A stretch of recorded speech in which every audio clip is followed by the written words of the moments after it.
Idkist Manifesto, Episode 1, Pondering Hypocrisy and U.S. Exceptionalism.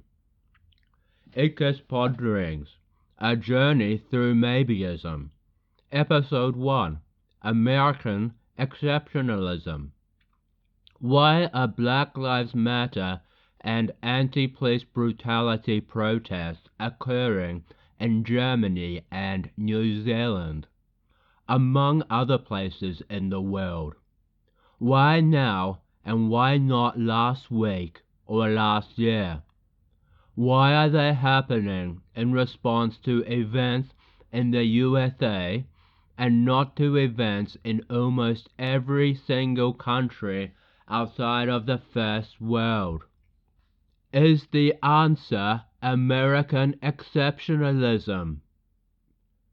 Quote, a total of around 1,500 people took part, according to police reports cited by German media. Injustice anywhere is a threat to justice everywhere, read one sign. Being black is not a crime, read another. End quote. Both these statements seem fair. So where are the protests against injustice in Western China, Tibet, Hong Kong, Zimbabwe, Kosovo, Turkey, and many more areas around the world? Why is the USA so exceptional? The man who killed George Floyd, a police officer called Derek Chauvin, has been arrested and charged with murder and manslaughter. The other police involved have been fired and are being investigated. President Donald Trump and the ruling Republican Party have quickly and unequivocally condemned the killing. The U.S. populace is also unified in condemning the killing. So why the protests? Quote, injustice anywhere is a threat to justice everywhere. End quote. Sure, but Derek Chauvin has already been arrested and is facing charges. Speeding up the court case or hurriedly delivering a verdict in order to quell the anger of rioters and demonstrators would, regardless of guilt or innocence, in essence be a form of injustice. It would be a judicial mob lynching. So the protesters will have to wait for their justice, because justice takes time. And if justice takes time, and the protesters' actions in demanding swift justice, or in demanding a certain verdict, are actually counter to the aim of justice, then they should not be protesting for justice. They should, in order to achieve justice, go home. Quote, being black is not a crime, read another sign. And that is true. Being black is not a crime.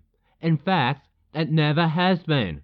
Well, perhaps it has in a way. During times of segregation in the USA, being black coupled with certain activities, such as entering a non-black area, was a crime. However, today, being black is not a crime. The American Constitution is quite clear on this, stating that all men were created equal. Being a different religion, or having different opinions, ones that go against the government, however, is a crime in many countries of the world. Stand in the center of Beijing and declare that Taiwan is a country, and you'll very swiftly say that you cannot say that. Stand in the center of Riyadh and declare that, well, I don't even want to say it in case I earn a fatwa against me. Suffice to say that many thoughts and opinions are crimes in countries of the world.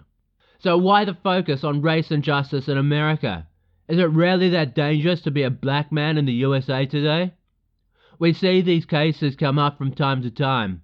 However, there's more to the story, and the chants of things like hands up, don't shoot are deviously concocted to incite unrest and anger.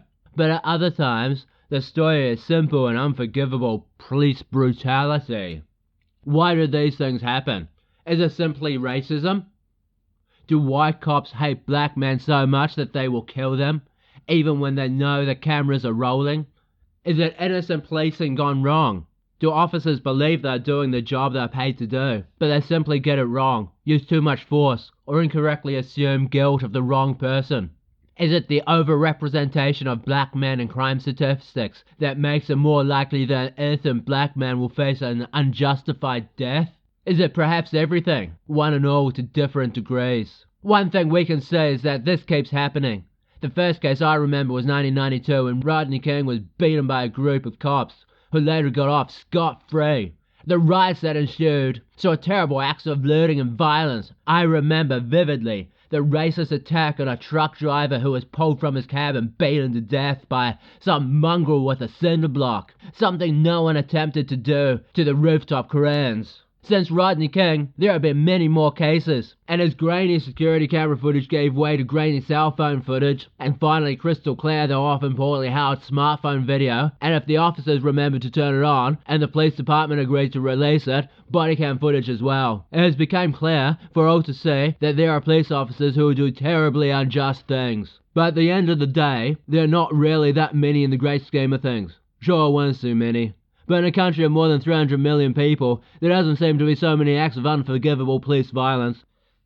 Perhaps it seems that my tolerance is too high. It's not really. One is too many. And if it were one in my own country, then I'd wish to protest too. It would make me quite mad. However, the USA is not my country, so it surprises me that so many people in Germany, London, New Zealand and other places are out protesting for the police to be better in America. Now, on a side note that I want to mention but not to examine, I do believe that a lot of the desire to protest and to loot and riot comes not from any sympathy for Mr. George Floyd, or from any half-out sense of justice or injustice, but rather as a result of being stuck at home, bored nutless, for the past several months due to the Wuhan bloody flu. I'd imagine that job security and unemployment, also as a result of the Wuhan flu, play a major part in that too. It does seem strange to me that people around the world are protesting in order to make what is arguably the best country in the world even better. America is arguably a great country. So great in fact that more people want to immigrate into the USA than immigrate from the USA. Even among rich first world nations, the USA is still the #1 destination to want to immigrate to. So why protest on behalf of the USA and not on behalf of the DPRK, the PRC, the DRC, or anywhere else? Why are they concentrating on, arguably, the world's greatest, richest, most economically and technologically advanced country when it's already done so well in terms of racial, sexual, sex, previously known as gender,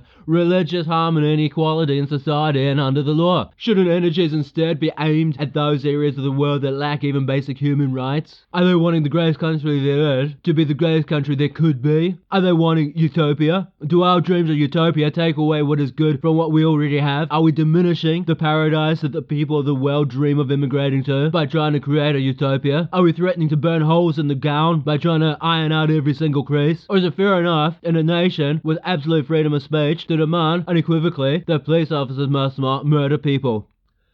Thank you for lending me your ears. Please help me work through my thoughts. The comments are open. Please be kind and helpful. These have been Idkist Ponderings, and this was A Journey Through Maybeism, Episode 1, American Exceptionalism. Thank you.